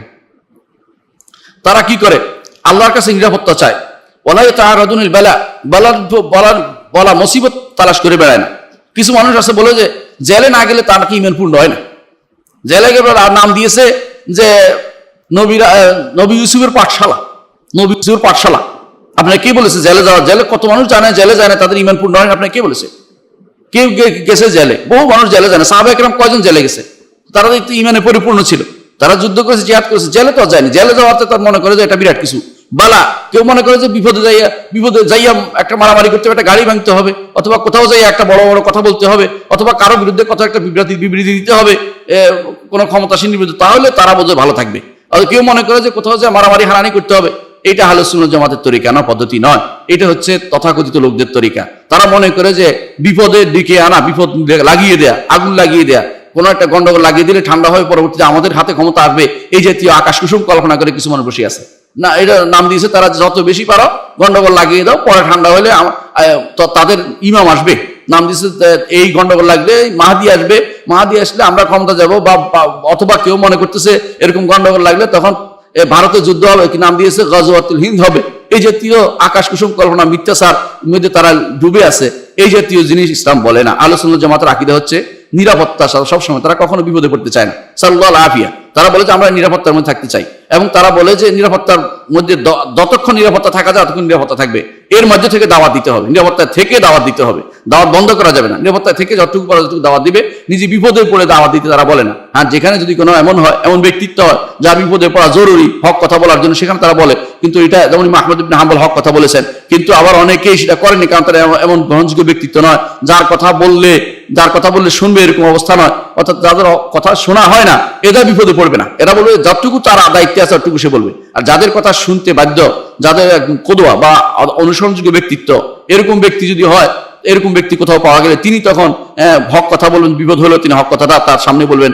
আফজালুল জিহাদ কালিমাতুল হক সুলতান জায়েদ, সবচেয়ে উত্তম জিহাদ হবে তখন ওই ব্যক্তির, যে ব্যক্তি জালেম শাসকের বিরুদ্ধে হক কথা বলে। এটা ওই ব্যক্তির জন্য যে ব্যক্তি সেটা করতে পারে, যার এই ক্ষমতা আছে, যার এরকম তার মর্যাদা, এরকম তার অবস্থা, যে এটা বললে তার কথাটা নেওয়া হবে। আর যার এরকম অবস্থা নেই, সে নিজের বিপদ রেখে আনবে, এটা ইসলাম বলে না কখনো। বরং তার পদ্ধতিতে সে দাওয়াতের কাজ করে যাবে, তার পরিবার নিয়ে করবে, তার সমাজ নিয়ে করবে, তার যতটুকু সামর্থ্য আছে অতটুকু দাওয়াতের কাজ করবে। আহলে সুন্নাত জামাতের আকীদা এটাই। তারপর যদি কোনো কারণ তাদের উপর বিপদ হয়ে যায়, আহলে সুন্নাত জামাত তখন আল্লাহর ইচ্ছা যদি কোনো বিপদ হয়ে যায়, কানহুমুর রিজাল, তারা হয় ব্যক্তিত্ব সম্পন্ন। তারা তখন নিজেরা দিনের উপর প্রতিষ্ঠিত থাকে, অন্যকে দিনের প্রতিষ্ঠিত রাখে, দিন থেকে তারা দূরে সরে যায় না। অনেক মানুষ আছে দেখবেন প্রথমে দিনের কথাই বলে, যখন তাদের উপর কোনো আক্রমণ আসে এখন দেখবেন যে দিন থেকে তারা দূরে সরে গেছে। বহু মানুষ দাড়ি কামিয়ে ফেলে, কিছু মানুষ দেখবেন যে সুযোগ পেলে দাড়ি সুযোগ পেলে প্যান্ট শার্ট নিচে নামিয়ে দেয়, সুযোগ পেলে তারা নারীদের সাথে বসে আড্ডা দেয়, বোঝানোর জন্য তারা লিবারাল হয়েছে, তাদেরকে যেন পুলিশে না ধরে। এটা না, আহলে সুন্নাত জামাত কখনো এই ব্যাপারে কোনো ছাড় দেয় না। তারা প্রথমে নিজের বিপদে রেখে আনছে, পরে এখন দেখে যে বিপদে পড়লে বিপদ বড় হয়ে যায়, তাড়াতাড়ি করে এখন এমন ছাড় দিছে, ইসলাম ছাড়িয়ে দেখেন অন্যদিকে চলে যাচ্ছে। এটা কোনোটাই ভারসাম্যপূর্ণ জীবন ব্যবস্থা নয়, ইসলামের কোনো নীতি নয়। এটা হচ্ছে তথাকথিত লোকদের নিজেদের মন গড়া একটা নীতি, তারা অবলম্বন করে চলেছে। বরং আহলে সুন্নাত জামাতের লোকেরা কি করে, সবসময় নিরাপত্তার দোয়া করে আল্লাহর কাছে, এবং নিরাপত্তার মধ্যে থাকতে চায়।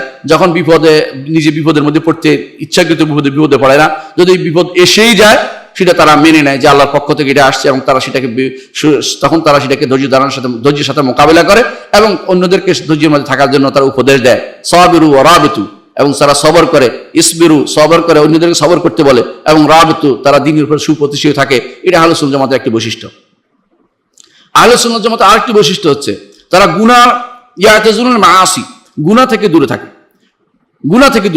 গুনার কাজ থেকে দূরে থাকার চেষ্টা করে। অর্থাৎ সবসময় গুনাহ দেখলে সেখানে তারা যায় না, হারামের মোড় তাকে ভয় না। অনেক মানুষকে আপনি দেখবেন গুনার কাজে তারা আবার দেখবেন বড় বড় নেতাদের সাথে হারাম, যাদের সাথে দেখা দেয়া হারাম, তাদের সাথে ধরা হারাম, চলা হারাম, ওদের সাথে একত্রে হয়ে বসে গল্প করতেছে। এটা তাদের কাছে কোনো দোষের কিছু না, কিন্তু এরাই আবার বড় বড় ফতোয়া ছাড়বে, এরাই আবার বড়দের হারাম ফতোয়া দিবে, নিজেরা কিন্তু ঠিকই অন্যায় করে যাচ্ছে। এরা আহলে সুন্নাত জামাতের সঠিক নীতির অনুসরণ করে না, সঠিক অনুসারী নয় তারা। এরা গুনাহ থেকে দূরে থাকার চেষ্টা করে সব সময়, এবং তারা মানুষের সাথে কল্যাণের সাথে মানুষের সাথে মিলিত হয়, ভালো অবস্থায় মানুষের সাথে মিলিত, মানুষকে তাকফির করে না, কথায় কথায় কাফের বলে না, তাদেরকে সবসময় কল্যাণের নির্দেশনা তাদেরকে দিয়ে থাকে। আহলে সুন্নাত জামাতের আরেকটি বৈশিষ্ট্য হচ্ছে তাদের অন্তর পরিচ্ছন্ন। তারা তাকিয়া নীতি অবলম্বন করে না। তাকিয়া নীতি বুঝেন কিনা? তাকিয়া নীতি যারা শিয়ারা করে, ধোঁকা দেয়া নীতি। তাকিয়া নীতি হচ্ছে আপনাকে একটা মুখে বলবে অন্তরে আরেকটা, এটা তারা করে না। আহলে সুন্নাত জামাতের মানুষদের প্রত্যেকের নিয়ম হবে এটা, আপনাকে যেটা বলবে হক কথাই বলবে, যে জায়গায় আছে সেই জায়গায়, এখানে কোনো ভয়ের কোনো কারণ নেই, তারা কোনো ভয়ের কারণ তাকিয়া নীতি অবলম্বন করে না, বাঁচার চেষ্টা করে না যে আমি বেঁচে গেলে সব বেঁচে গেল, এরকম না। সব জায়গায় তারা হক কথা বলে। আপনি অনেক মানুষকে দেখবেন কি করে, সুযোগ পাইলেই আমাদের অমুককে জেল থেকে ছেড়ে দেন, অমুকের কাছে, এখন কিন্তু ঠিকই ওনার কাছে আবেদন জানাচ্ছে, ওনার প্রশংসা করতেছে, পঞ্চমুখ হয়ে যাচ্ছে। আবার দেখবেন যে কিছুক্ষণ পরে ওনাকে আবার গালি দিচ্ছে। তাহলে বোঝা গেল আপনার কোনো ভারসাম্য কোনো অবস্থা নেই। এরা আহলে সুন্নাত জামাতের বাইরের মানুষ, এরা আহলে সুন্নাত জামাতের পথে চলে না। এরা তাকিয়ে নীতি অবলম্বন করে, কতক্ষণ দরকার হলে তারা পায়ে ভরতে রাজি, আবার কতক্ষণ পরে দেখবে যে সেই ব্যক্তি আবার মিথ্যাচার করতেছে, গালিগালাজ করতেছে, এবং আবার তাদের কুফুরি কালাম করতেছে, আবার নিজেরা আবার তার হাত ধরতে রাজি, পা ধরতে রাজি, তার সাথে আবার কোনো আতাত করতে তাদের দেরি হয় না। ইউদারুন নাসা, এরা মানুষের সাথে মুদারাত করে।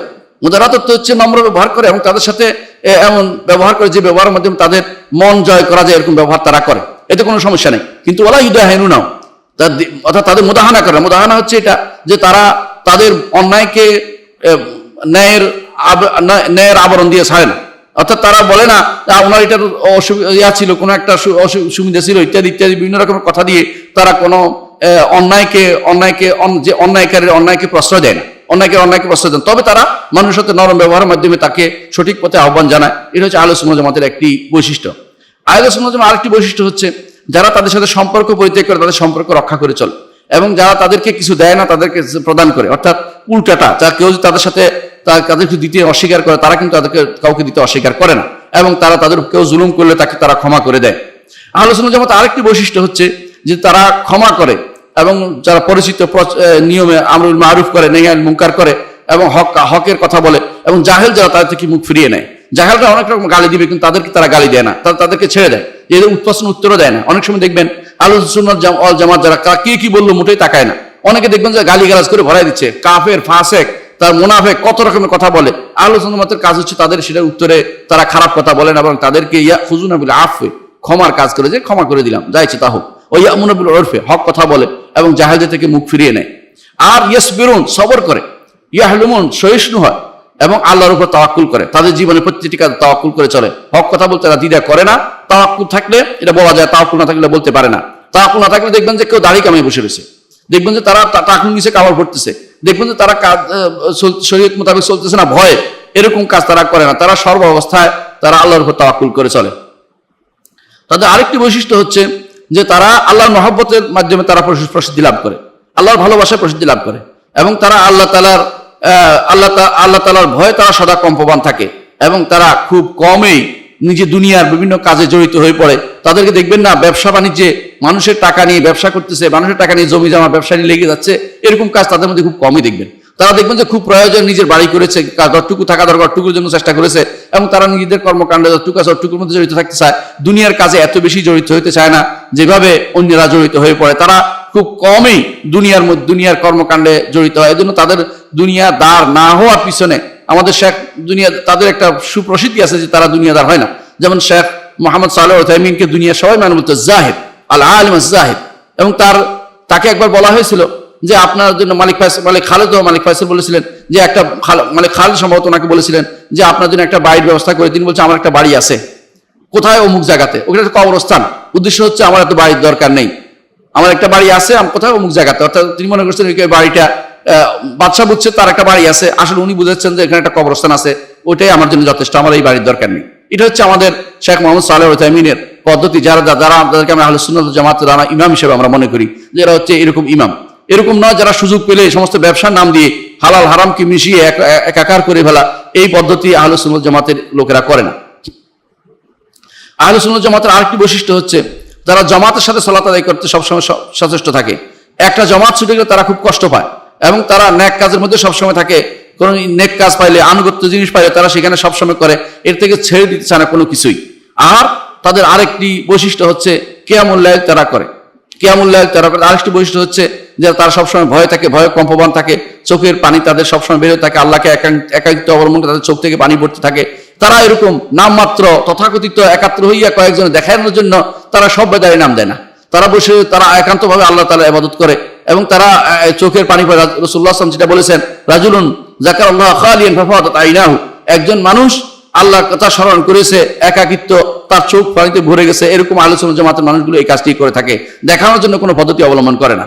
আহলে সুন্নাত জামাতের মানুষগুলো আরো তাদের যে বৈশিষ্ট্য হচ্ছে তারা সিয়ামে অতি বেশি সওম পালন করে, এবং জিকিরের মাধ্যমে তারা প্রচলিত লাভ করে। কোরআন হাদিসের দার্স, কোরআন হাদিসের মধ্যে লেগে থাকে সবসময়, এবং সকাল বিকাল আল্লাহ জিকিরগুলো করে, সকাল বিকাল যে জিকিরগুলো শরীয়তে আসে সেগুলি করে, এবং তারা প্রতি মুহূর্তে যেই জিকিরটা যেই মুহূর্তে অনুমতি সেই জিকিরটা সেই মুহূর্তে করার জন্য তারা সবসময় ব্যস্ত হয়ে পড়ে। এটা হচ্ছে তাদের একটি বড় বৈশিষ্ট্য তাদের এটা। এবং তারা তাদেরকে দেখলে মানুষের মধ্যে আল্লাহ জিকির করতে স্মরণ হয়, এরা এরকম বৈশিষ্ট্যের অধিকারী। আর তারা আরেকটি বড় বৈশিষ্ট্য হচ্ছে তাদের জিহ্বাকে তারা নিয়ন্ত্রণ করে, যে গীবত করে বেড়ায় না, কথায় কথায় আরেকজনের গীবত করা, কারোর বিরুদ্ধে লেখা, এই কাজটি তারা করে না। নিজের কাজটা তারা করে, ব্যক্তিগত কোনো কাজে রেশারেশি পড়ে না। ব্যক্তিগত রেশারেশি যারা পড়ে তাদের থেকে তারা দূরে থাকে। আর তাদের অনেক লম্বা চুপ থাকে, কথা কম বলে কিন্তু হিকমতের কথা বলে তাদের কথা দিয়ে। আহলে সুন্নাত জামাত কখনো ব্যক্তি চর্চা করে না, কারো চরিত্র হননে লিপ্ত হয় না। তারা হক কথাটা বলে, একটা মানুষের যদি তার দ্বারা বেশি মানুষ ক্ষতিগ্রস্ত হয় সেই ব্যক্তিকে সাবধান করে সেই ব্যক্তি সম্পর্কে, তার দ্বারা ক্ষতিগ্রস্ত হওয়ার অবস্থা দেখবে। আর কারণ ব্যক্তিগত চরিত্রের পড়া যখন তার দ্বারা দেখা যায় যে হক কথা বলা হচ্ছে কিন্তু আমার দলে নাই, তাই বলে তার বিরুদ্ধে চরিত্র হনন করবো, এটা আহলে সুন্নাত জামাতের মানহাজ নয়, এটা ব্যক্তি বিশেষের মানহাজ। কিন্তু এই মানহাজের কারণে আজ দুনিয়াতে শত ফিতনা ফাসাদ বেড়ে গেছে। এরা সেটা করে না। তবে তারা যে ব্যক্তি অন্যায়কারী, অন্যায় করে বেড়াচ্ছে এবং যার অন্যায়ের কারণে বহু মানুষ ক্ষতিগ্রস্ত হচ্ছে, সেই কথাটি বলতে তারা কোনো দ্বিধা করে না, কারণ এর মাধ্যমে এটা নসিহত বলা হয়। এই নসিহত তাদেরকে অবশ্যই বাস্তবায়ন করতে হয়। এবং তারা সবসময় তাদের নিজেদের ব্যাপারে তারা নিজেদের অন্তর সম্পর্কে তারা সবসময় খোঁজ খবর রাখে, যে অন্তরের মধ্যে কোনো খারাপ কিছু ঢুকলো কিনা, খারাপ অন্যায় করলো কিনা। তাদের সারা অঙ্গ প্রত্যঙ্গকে সবসময় হেফাজতের মধ্যে রাখে এবং আল্লাহর কাছে সবসময় চায় যে আল্লাহ যেন আমাদেরকে সঠিক পথে রাখে। তাদের আরেকটি বৈশিষ্ট্য হচ্ছে তারা প্রচুর পরিমাণে দান সদকা করে, দান করে, এবং যতটুকু পারে তারা আল্লাহর পথে দান করতে চেষ্টা করে। এবং তারা আল্লাহ শুকরিয়া আদায় করে গোপনে, এবং সব কষ্ট হলেও সবর করে বিপদে আপদে। এবং তারা যখন মুসিবত আসে আল্লাহর কাছে তারা শুধুমাত্র যায়, কোনো কবরের কাছে যায় না, কোনো পীরের কাছে যায় না, কোনো তথাগত কোনো মাছের গাছের কাছে বা গজার মাছের কাছে যায় না। তারা সবসময় আল্লাহ রাব্বুল ইজ্জতের কাছে বিপদে পড়লে তার কাছে ধারণা দেয়। এবং তারা সবসময় তারা কঠিন অবস্থায় বিপদে পড়লে তারা আল্লাহর কাছে আশাবাদী থাকে। আর যখন স্বাভাবিক অবস্থা থাকে তখন তো ভয়কে তারা সব প্রাধান্য দেয়। অর্থাৎ বিপদে পড়লে মৃত্যুর সময় তারা আশাকে প্রাধান্য দেয়। আর যখন স্বাভাবিক অবস্থা থাকে, ভালো অবস্থা থাকে, তখন তারা ভয়ে থাকে যে আল্লাহ না এর মাধ্যমে আমাদের দুনিয়াতে দিয়ে দিচ্ছেন হাসানাত, আখিরাতে দিবেন না কিনা, এই ভয়ে তারা থাকে। এই ভয়ে তারা সবসময় থাকে। এবং তারা বেশি বেশি তওবা ইস্তেগফার করে, ক্ষমা চায় আল্লাহর কাছে, রাতের অন্ধকারে আল্লাহর কাছে ক্ষমা চায়, এবং আল্লাহর সামনে উপস্থিত হওয়ার জন্য প্রস্তুত হয় যে আল্লাহর সামনে আমাকে উপস্থিত হতে হবে। এবং তারা ইখলাসের সাথে আমল করে, রিয়া থেকে দূরে থাকে। এবং রিয়া দেখানো, লোক দেখানো কাজ লিখে, বড় বড় খাতা লিখে ফেলা এবং বিভিন্ন রকমের দাস্তান লিখে মানুষের কাছে পেশ করা যে আমি এই করেছি ওই করেছি, এটা তারা করে না। বরং তারা ভয়ে ভীত থাকে এবং সবসময় সাবধান থাকে যে এগুলি কেউ কারো হাতে যেন না পড়ে, কেউ যেন বুঝতে না পারে আমি কি বলি। সর্বসাধারণ এমন লোকও গেছেন 30 বছর তিনি কিয়ামুল লাইল করতেন, তার স্ত্রী পর্যন্ত জানতে পারেনি। তারা সেরকম ব্যক্তিত্ব ছিলেন। সুতরাং বোঝা গেল আহলে সুন্নাত জামাত এরকমই হয়। তারা রিয়া থেকে দূরে থাকে, লোক দেখানো ইবাদত করে না, মানুষ দেখানোর জন্য কাজ করে না, বরং তারা গোপনে কাজগুলি করতে পছন্দ করেন, যে কাজগুলির মধ্যে মানুষের উপকার হবে। মোট কথা এটাই, আহলে সুন্নাত জামাত তারাই যাদের মধ্যে কল্যাণ হচ্ছে প্রাধান্য পাবে, এবং তাদের বিরোধী যারা আছে তাদের মধ্যে অকল্যাণটাই প্রাধান্য পায়। তারা অকল্যাণকে সবসময় প্রাধান্য দেয়। কিন্তু আহলে সুন্নাত জামাতের এই বৈশিষ্ট্যগুলো আমাদের সবসময় মনে রাখতে হবে। আমরা আহলে সুন্নাত জামাতের বৈশিষ্ট্য আলোচনা করলাম। আগামী ক্লাস ইনশাআল্লাহ আমরা আলোচনা করব আহলে সুন্নাত জামাত কিভাবে আকীদা গ্রহণ করে, কিভাবে তারা কোরআন হাদিস থেকে কিভাবে আকীদা গ্রহণ করে, এই পদ্ধতি, তাদের পদ্ধতি কি, সেটা আমরা ইনশাআল্লাহ আগামী ক্লাসে আলোচনা করব। আল্লাহ আমাদের বুঝার তৌফিক দান করুন। আজকের মতো আমরা আমাদের দার্স এখানে সমাপ্তি রাখি। ওয়া আখিরু দাওয়ানা আলহামদুলিল্লাহি রাব্বিল আলামিন। আসসালামু আলাইকুম ওয়া রাহমাতুল্লাহি ওয়া বারাকাতুহু।